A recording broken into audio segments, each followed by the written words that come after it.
Hey guys, it's Quinn, and today we will be taking a look at my ranking of each Bond film theme song from Dr. No to No Time to Die, ranked worst to best. This is a subjective ranking based on how much I personally enjoy each theme song, how well I believe the song melds into the film it's in, and how Bond-esque I believe the song to be. As this is a personal ranking, I will say now that no, Goldfinger is not number one on this list. So if you disagree, please let me know what a fool I am in the comments section below. With that disclaimer out of the way, here it is. All Bond theme songs ranked worst to best. Number 25, Die Another Day. At number 25 is the oft-hated Die Another Day, a song which is more so jarring rather than actually pleasant to listen to.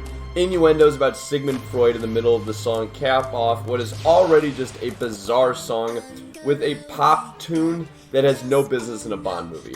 Madonna may have many hits, but this sure as hell is not one of them. Number 24, Quantum of Solace. Very similar to Die Another Day, this song overall is just a mess.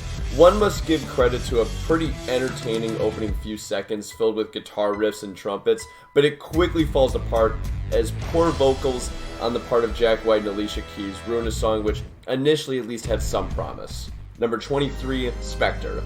Emasculating is the best way to describe the song. Unlike our prior two entries, which were fundamentally just not good songs, Spectre suffers from the fact that it really just takes the energy and momentum out of the film.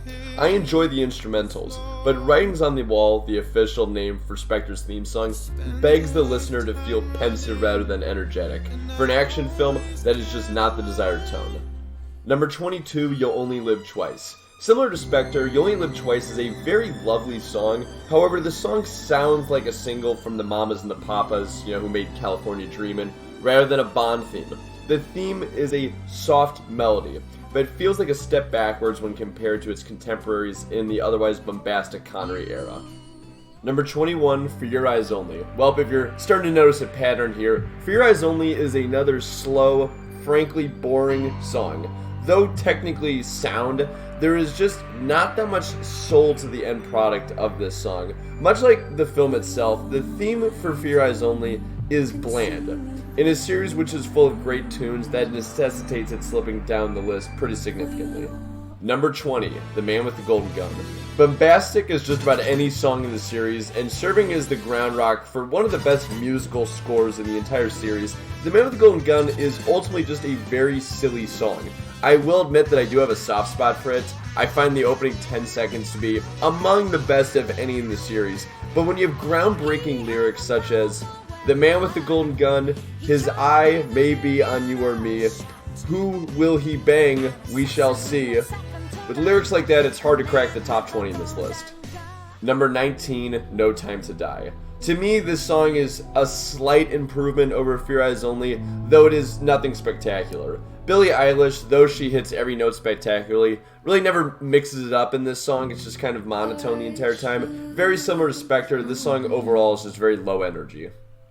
Number 18, Moonraker. It's at this point in the rankings which I believe we pivot into the middle tier Bond theme songs. Starting out this tier is Moonraker, the third and final theme song from the great Shirley Bassey. Though this song is more subdued than her previous performances in Goldfinger and Diamonds Are Forever, Moonraker nonetheless is strong in its performance, even if a movie by the name of Moonraker certainly hamstrings anyone from coming up with a brilliant overall theme song.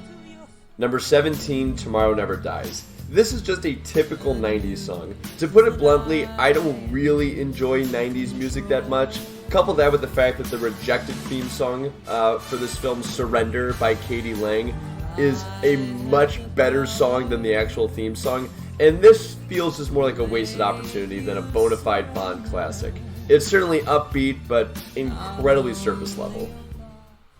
Number 16, The World Is Not Enough. Very reminiscent of Bond theme songs from the 1960s, the bombastic tone of this theme song cannot be understated. It is strong and powerful throughout. However, the lyrics are a bit, blah. Unlike the other theme songs where the tone was missing, in this song, they go for it to match the tone of the Bond classics of yesteryear, but it just doesn't have that much bite to it because the lyrics are, kind of lame. Number 15, License to Kill. This song is The World Is Not Enough, but with Gladys Knight instead of a band whose name is literally garbage doing the performance. Everything I have to say about The World's Not Enough applies to License to Kill, but credit must be given to an all-time legendary singer in the form of Gladys Knight. Number 14, Octopussy. A guilty pleasure of mine, Octopussy's all-time high is a fantastic melody which perfectly matches the tone of its film. Great vocals and lyrics throughout, this song adds a Bond-level sophistication to what very easily could have been a super campy song. I recently found out that this song was used in the movie Ted, which sounds about right. Very good song, if it is nonetheless, just kind of silly, the entire purpose of the song. Number 13, Diamonds Are Forever. At this point in the list, we begin to really split hairs for all our classics in their own capacity. Starting out the top half of our list is Diamonds, the final theme song in the Connery era, and probably the best part of the whole film. The song is silky smooth, mysterious, yet powerful, and feels like a great bridge between the classic themes of the 60s and the more independent tracks of the 1970s within the Bond franchise. What holds Diamonds back is that in this way, it is more of a jack of all trades compared to the other themes of the 60s and 70s, but is nonetheless a great song in its own right, and I love the bass at the beginning. Number 12, On Her Majesty's Secret Service. A great instrumental song. On Her Majesty's Secret Service is the final Bond theme song in the series to date to have no vocals in the entire theme song, and does so to great effect. Horns blaring throughout, the song is amongst the most sophisticated in the entire series, and as a pure song, it's just one of the best. Further, it fits like a glove with the film itself. I do believe other instrumentals in the series do it better, however, and I think that other songs with lyrics just happen to be slightly more interesting. Number 11, The Spy Who Loved Me. The masterclass of the more methodical Bond themes, The Spy Who Loved Me does a brilliant job of taking a more tranquil melody and making it fit thematically with an action film. Though these types of themes are not necessarily my cup of tea, here I think it works.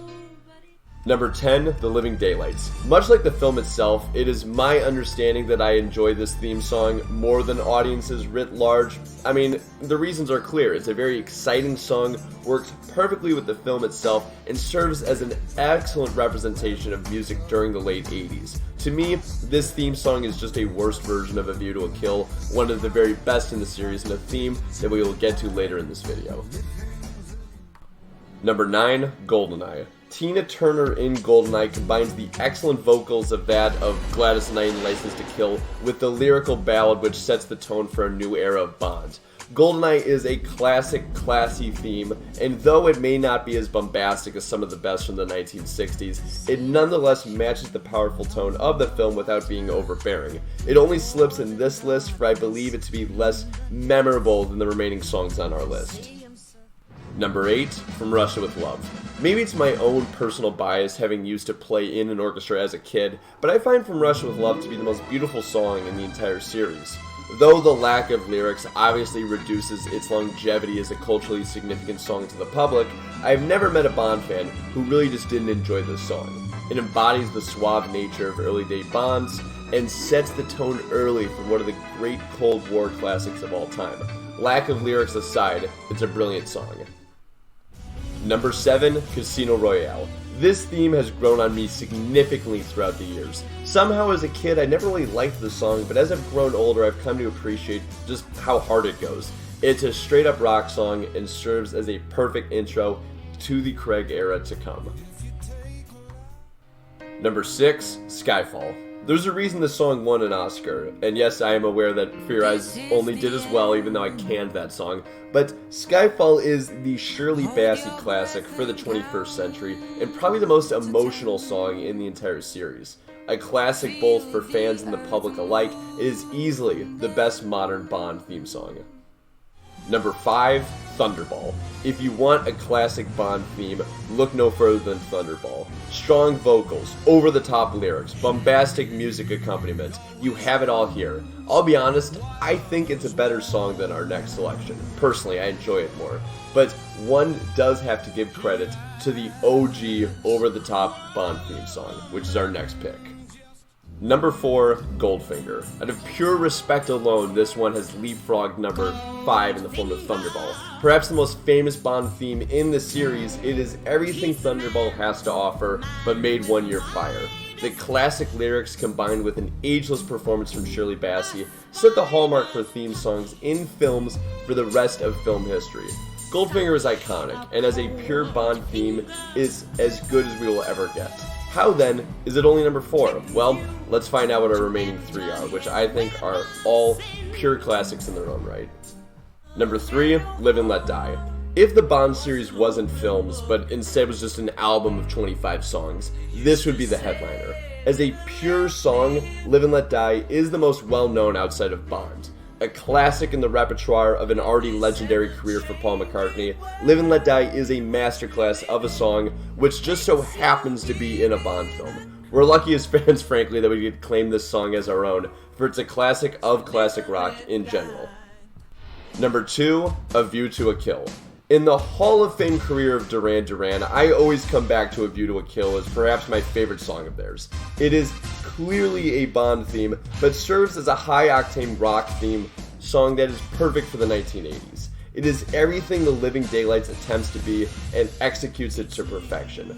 I do not even enjoy A View to a Kill as a film, but this song single-handedly buoys it into the league of enjoyable. It's a perfect Bond theme song. What then could possibly beat it out for the number 1 spot? Number 1, Dr. No. I know maybe this is probably a BS answer, but perhaps the most iconic musical score in film history deserves its spot as the top of this list. The original James Bond theme song reimagines how scores can be used to personify a character in a film. This song is classy, dark, exciting, and powerful, and serves to represent the character of James Bond to one of our 5 senses. The song is synonymous with Bond and is rightfully known globally alongside probably Star Wars as the most iconic theme songs in cinema. If that doesn't earn the original theme the number 1 spot, then I don't know what would.